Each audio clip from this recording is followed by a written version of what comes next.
we have to respond to Professor Wole Soyinka. I will start by first thanking everybody that has rejected this bullying of Wole Soyinka. Young Nigerians will resist it. Well-meaning Nigerians will resist it. We will rise up for him. I want to thank everyone and everybody who has stood up. So, Prof, in his miniature view, seeing a Nigeria that is dying already or is even dead, the people are just there and they're not living, they're just existing. And Prof, who is supposed to be an intellectual, who is supposed to be a contributor, who is supposed to be a rallying point for the survivor of a skeletal Nigeria, is busy playing bigotry, a staunch and ardent supporter of Tinubu. There is nothing bad with supporting someone, but there are certain lines you don't cross. His Badwell series and Nigerians, well-meaning Nigerians responded equally, and he's angry. He's calling them obedient. For his information, for your information, Prof, in case this gets to you, those people you are calling obedience are Nigerians who are tired. They are Nigerians who are battered. They are Nigerians who are struggling like drowning people for survival. You existed in Nigeria at your own time as a youth, when Nigeria provided several options.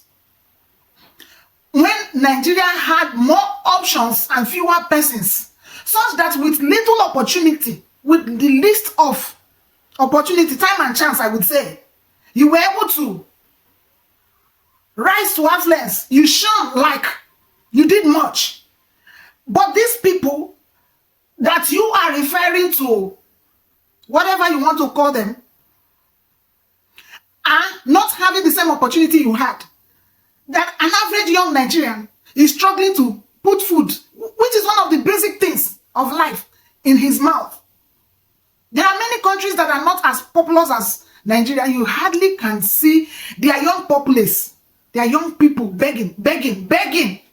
Haven't you seen that it has come to the point that Nigerians want to start selling their body organs to survive? Like they don't have any other thing than to harm themselves to live. Whether or not they even survive, they bequeath whatever is the proceeds of those cells to their children. It's heartbreaking. In case you have not seen, there's a Nigerian who is hawking his liver to be able to feed. He has tried all he could, and nothing seemed to be working. He has done menial jobs. In case you say they are lazy youths, he has gone into farming. He has done everything within his own powers. And the only thing he could do now is to sell his kidney. Oh my God. When I saw that sight, tears came to my eyes. I want to call on young Nigerians, don't keep quiet. Rise up. And it's called narratives. They are trying to sell a narrative to you now. That is how it started when they packaged Buhari to us. Wole Soyinka is one of Tinubu's lobbyists. Let's just assume that this man who is overrated and has been given 1 year, we have seen all he could do, all the magic he could do. They kept using Lagos as an example of Tinubu's achievements. Lagos that was seen as Tinubu's paternal inheritance, where he ruffled everybody to become who he is today. The same template, he has carried it to the national level of extortion, extorting Nigerians. You put your money in your bank, somebody will just be withdrawing it without your permission. Where does that happen in other countries? I don't see it. But in Nigeria, it happens. They task you at will. You pay your tax, they will still ask you for money. They use your tax to run their own lives and live in affluence. Why we become paupers? Why we cannot feed? Why we cannot feed? After packaging Buhari, the same administration, they say Tinubu is a technocrat who will hit the ground running from day one. An empty brain that is overrated. Wole Soyinka, don't come for us. Don't come for us. Don't come for us. Their major target is the 2027 elections. They've started the conditioning. Wole Soyinka, who is one of Tinubu's lobbyists, has started his conditioning, but it's left to you. It's left to you as a Nigerian this time to allow their tactics catch up with you. To allow their tactics catch up with you. That tactics where they start a narrative, carry it on till the election season, and you buy into it. An APC that is supported by Western powers, whose one foot is in Africa, Nigeria particularly, and one foot in their own country. They don't care if you want to cry till thy kingdom come. You know one thing? Thank God to the advent of social media. Before social media, all of us were thinking like the international community, the Americans, the people in the UK, that they care about human rights, they care about the welfare of humans, they care about Africans, they care about you, about doing the right things, about well-being, about the democracy they sold to us. The type they practice in their own country where everything has been put in place and cannot be functional in Africa where we haven't even gotten the basics. They sell it to you with their one leg in your country because all is fair that will influence the dynamics of their own lives better. It is only about how your local politics will influence the overall wellness of their own domestic outcomes. So when you see the world close an eye to what is happening in Nigeria, with the person of Tinubu as a president, you now understand better. Thank God that social media has made everything open, has made every hypocrisy open. Why am I giving this example? It is now in your hands as a Nigerian to deliver yourself. Don't be thinking that America will come for you, or UK will come for you, or Russia will come. Anybody are running to, they have vested interest. For vested interest, they can only come. If you allow these people again, oh my God, you have not started crying. You cannot watch them. We cannot watch them. We cannot watch them. Our lives are going. How old are you now? By the time Tinubu will finish his 4 years, how old will you be? And if he grabs another 4 years, how old will you be? You are going to the grave. It hurts me to see that in my own time as a child, I started as a child who was told that Nigeria will get better. I kept hoping. Till now, I'm over 40. Nigeria is not anywhere to be envied. According to Wole Soyinka, Peter Obi should not dare come out to contest in 2027 because of the obedience. I was listening to him do his tatafo like a childish gossip that when Obi came to his house, there was a phone call and he said, not worry. And when he typed, everything was scanned, that he's totally in control of the obedience. I hope for the sake of the nation that he doesn't express interest in the next election. Because for me as a leader, if there was any proof that he was unfit to lead that country, it's in the conduct which he encouraged among his followers. Because I know for a fact, and I can give you an instance which proves that he was in control of those forces. Simply because when he first came to visit me, I remember the moment when he took out his computers, something like that. After he made a statement like, oh, don't worry, everything, will be taken care of. You don't have anything to worry about these people. He was talking about the quote-unquote obedience. I remember he took out his computer, his phone, and he tapped, a message, there. And it struck me. I was watching him very closely. I didn't say anything. And after that, everything seemed to be, to be nice and cozy. Who is Obi in control? Does Obi know my name? How many people does Obi know? How many? These are people that you people battered, stole their future, destroyed everything about them, that they rose up. You were shooting them point blank, that they rose up for the answers. And after the incident of the answers, the anger in the Nigerian youths was so much. That was when the mass exodus of Nigerian youths started. You people are not taking notes. You are not noticing. You don't even care. You are busy. You are busy grabbing power. It is this same desperate power maniac, Tinubu, that orchestrated the shooting of the victims of answers with his stooge governors, all because the protest then was growing and it looks like a threat to his ambition. He controls Lagos, the epicenter of that revolutionary efforts to redeem our great country. Baba Buhari. If I employ somebody and the person comes and tells me I am qualified for this job, and the person does it one day and I see what he's doing, you think I'm going to use my enterprise or whatever it is I'm doing to be a test run, a testing ground? Talk more of a whole country, that you're test running on our lives, and more Nigerians are trooping down the grave. How many Nigerians have died in this your tenure? Not for natural causes, but for your policies, for your activities, and for your insensitivities. All honesty will require that you will come down if you can't do the job. We will applaud you. You will enter history to be benevolent and to be sensitive to the plight of this great country.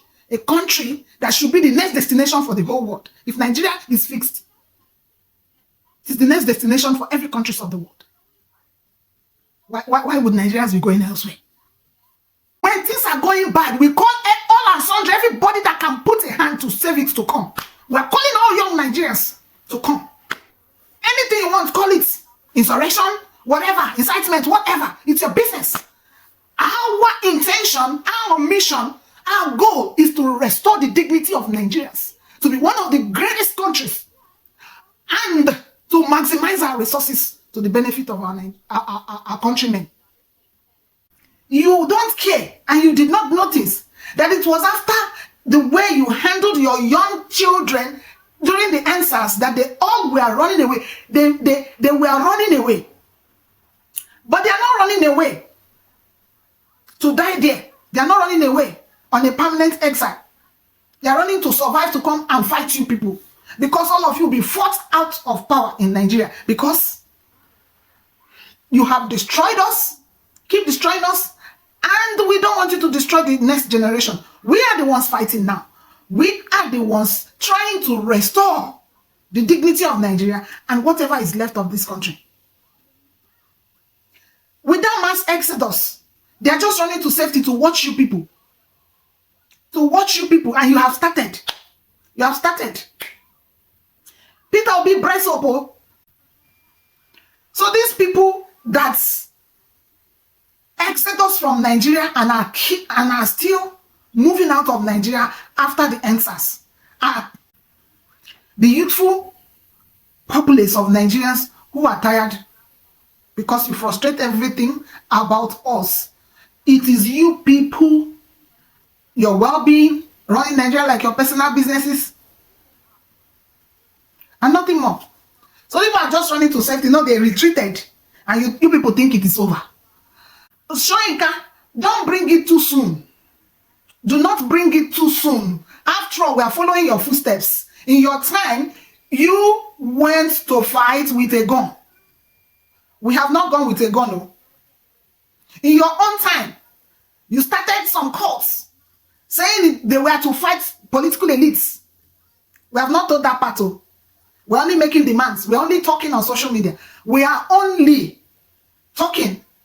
So the people you are calling obedience, in case you don't know, because you are living in the bubbles. You are living in your own bubbles, and you don't know that time has shifted. You don't know that things have changed. The people you are calling obedience are called Gen Zs.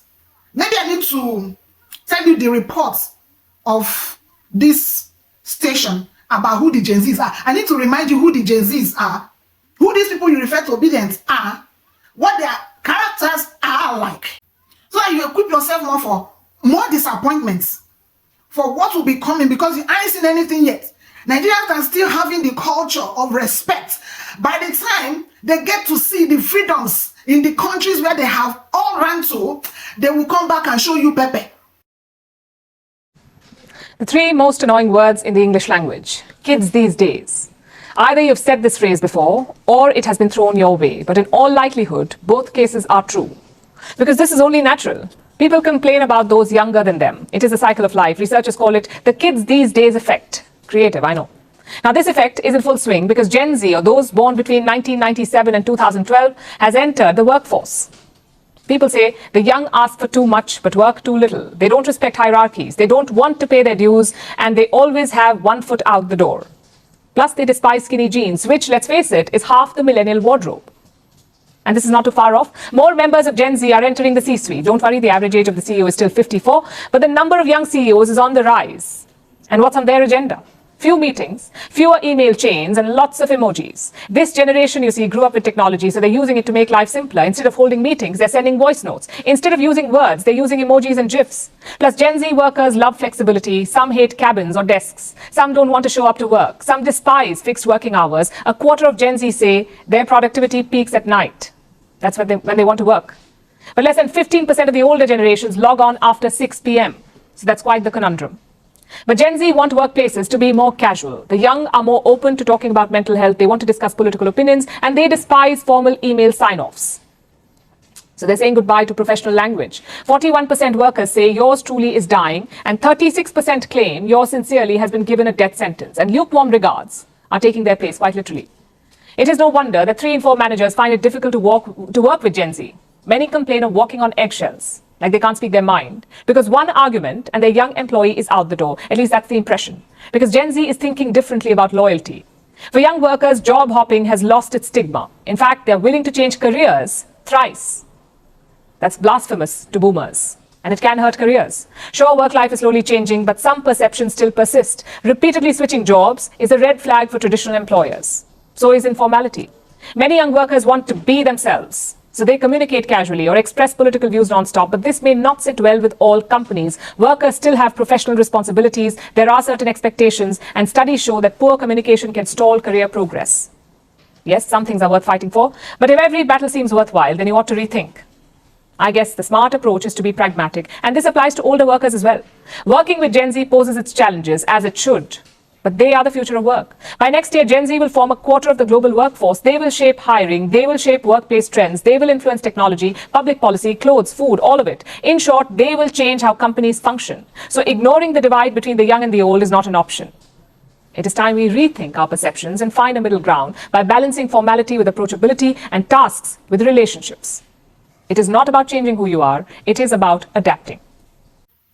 Brace up to be kind. Nigerian youths are coming. They are coming, they only retreated. Because if you don't have conscience as a father, what is left of Nigeria is it what you would like to bequeath to a child of yours that you love? You have lived a greater part of your life and you are bequeathing nonsense to young people who are struggling. I've not seen it even in smaller countries that a young person does not know where the next meal is coming from. After hoping against hope, some of them think about crimes. You keep hunting them down like a conquered people. What a nonsense. We will not take it from you. Not anymore. If you think you have conquered Nigerians, if you think you have conquered the youthful populace of Nigerians during the NSAS, you have conquered them, you have more coming. You have more coming. You have more coming. Nigerian youth only retreated. The person, is Obi qualified? That's the question we should be asking. Is he qualified? Does he have the character to be a leader? Does he have the discipline to bring about the needed changes? Does he have the discipline to deny self? Does he think about others? Unlike you and your cronies who are only amassing wealth, only amassing things for themselves, only amassing things for them. They do not care. They take decisions that plunder us further and further away into poverty. And when we talk, you say we are disrespectful. If the things that are happening now to Nigerians happen to you in your own time, I can't even imagine what you would have done. Baba Soyinka.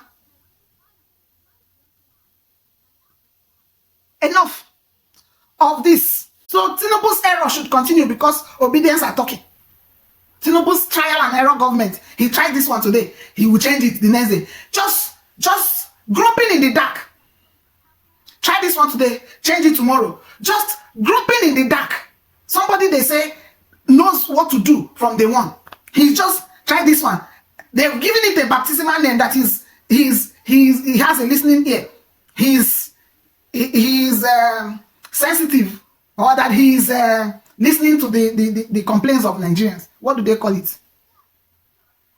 They've given it a baptismal name that Tinubu is sensitive to the plight of Nigerians when he tries one policy and fails. When he tries one thing and fails. Trial and error. Look at what the APC is turning Nigeria into. Wherever they find themselves, it is destruction. APC is destroying Kano State right now. APC is destroying River State right now. APC has finished Imo State. APC has finished Imo State. APC plundered Kogi State. APC is plundering everywhere they are. And you say, we should not talk. We should not talk. When we talk, we insult you. What is happening in Nigeria cannot happen in other countries. And you get the treatment Nigerians are giving you. So it's not about obedience. They just assumed that name because of their principal who they forwarded. Because they found him credible. Because if Obi is not credible with the heads, if people are allowed, you will squeeze Obi to death like a piece of orange. But because you have turned him layer by layer as a leaf and you didn't find anything, you use propaganda. Our eyes are clearer than the days you think that your media will tell us anything. We can get information faster than you. Our eyes are clearer than the days you people told us what to believe. We know what to believe. We know where to go for information. You can no longer pocket us. You can no longer treat us like second-class citizens in our countries. You think those Nigerian youths that are running away from their country are going to stay away forever? They won't. Because anywhere you go to can never be home, can never be like home. You will enjoy the benefits of said society because their laws work. But you are probably there to go to work, eat and return to your house. And not to feel the sense of belonging in your country. So they are coming back to build that country. They will rise up more than they did ever in 2027. You people should hijack all parastatal of states. Hijack it and fight them. Fight them. Be the mafias destroying your own country, destroying your own children. Fight them the way you know. Use the military. Kill them. And you think they'll keep quiet? They will come and practice what they saw in sane and working countries. So, Baba Wole, stop waylaying young Nigerians. Stop ambushing us. Stop. Tell us the achievements of your principal for the past 1 year. If you know somebody that will go far, you will know from the beginning. When a race starts, 100 meter, 400 meter, when you see the stepping, the pace of someone who is going to be in the first 3 winners, you will know. We don't need magic. Everything your Lord, everything your master is doing is trial and error. It's trial and error. Everything he is doing, nothing shows that he's taking Nigeria anywhere. Where is he? From the one, we remove subsidy. Nothing, no plan on ground, no assessment, nothing, no indices at all to show that we are getting somewhere with that.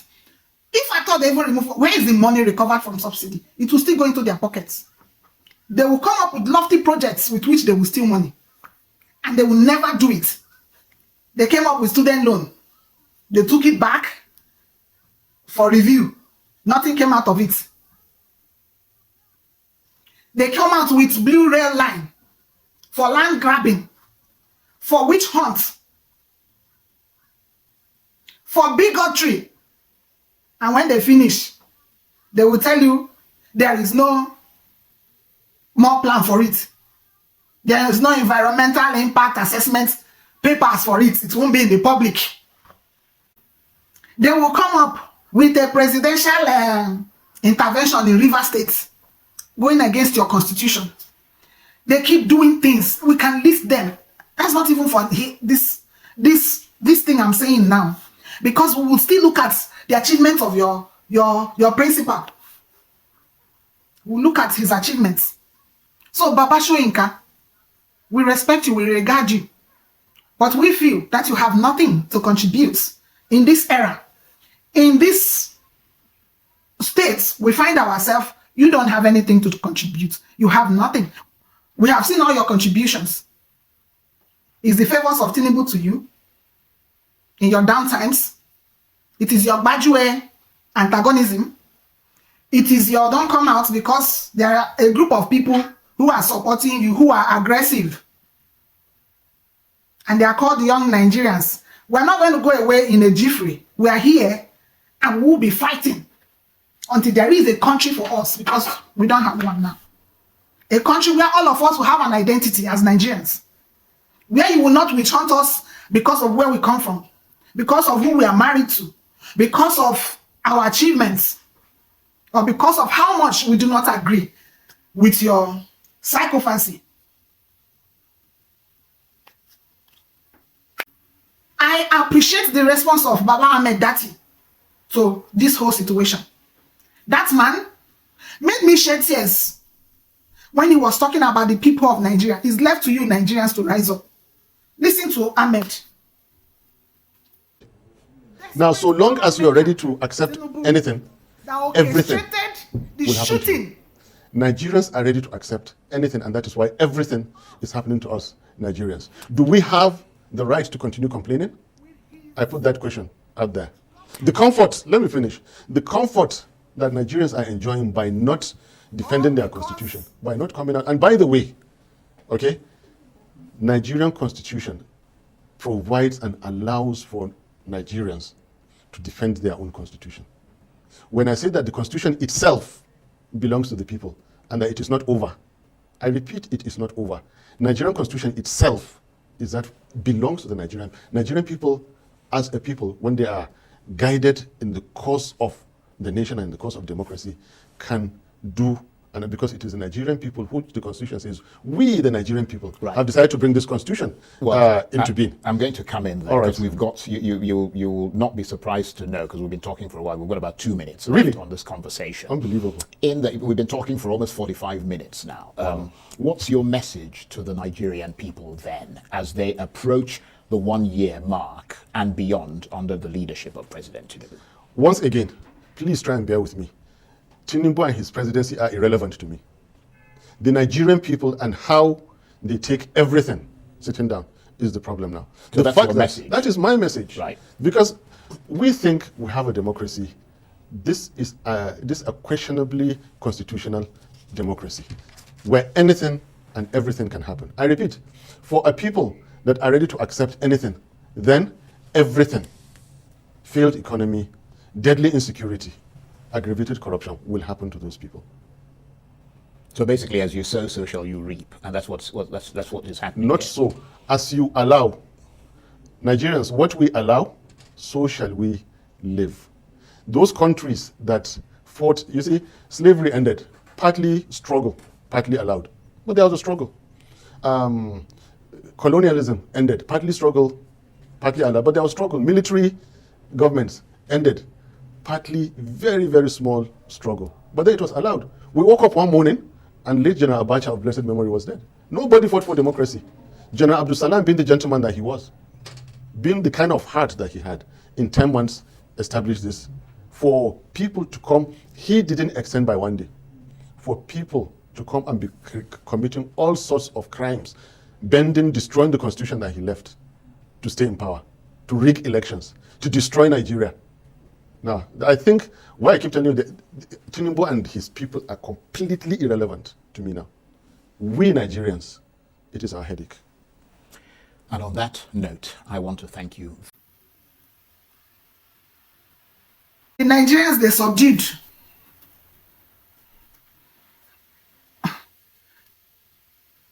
Nigerians, if you are between the ages of 12 to 70 and you are not rising up to put flesh on this skeleton called Nigeria, you are doing a disservice to yourself. You are doing a disservice to yourself, to your purpose in life, to Nigeria at large. Everything is getting towards the next election. Everybody rise up.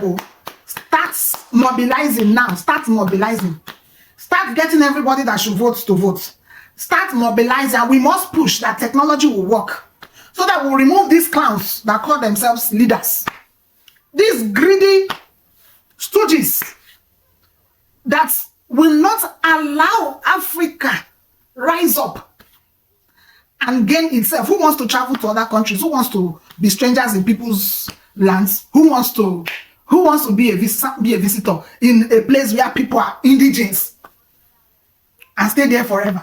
Apart from tourism for fun, and who wants to travel and go and stay in another man's country? And you people are not shedding tears. Your middle class are trooping out of your country en masse. No idea, nothing. With the enormous human capital, you can't brainstorm to solve the problems of Nigeria. You can't shield your pride. You cannot admit that you are on a mission to fixing a battered country and that you will do it selflessly, no matter what is thrown at you, that you call insult. Who is interested in your pride? Who is interested in your pride? Who will help? If you know yourself that you are doing the right thing, why are you interested in who is appraising you and who is not appraising you? By the time you finish, your results will speak for itself. You are busy looking for accolades. How do we give you accolades when you are misbehaving? Huh? When the fathers have eaten, what do we call it? Have eaten something that, and the teeth of the children are going bad. Tell them to keep quiet. We are still coming.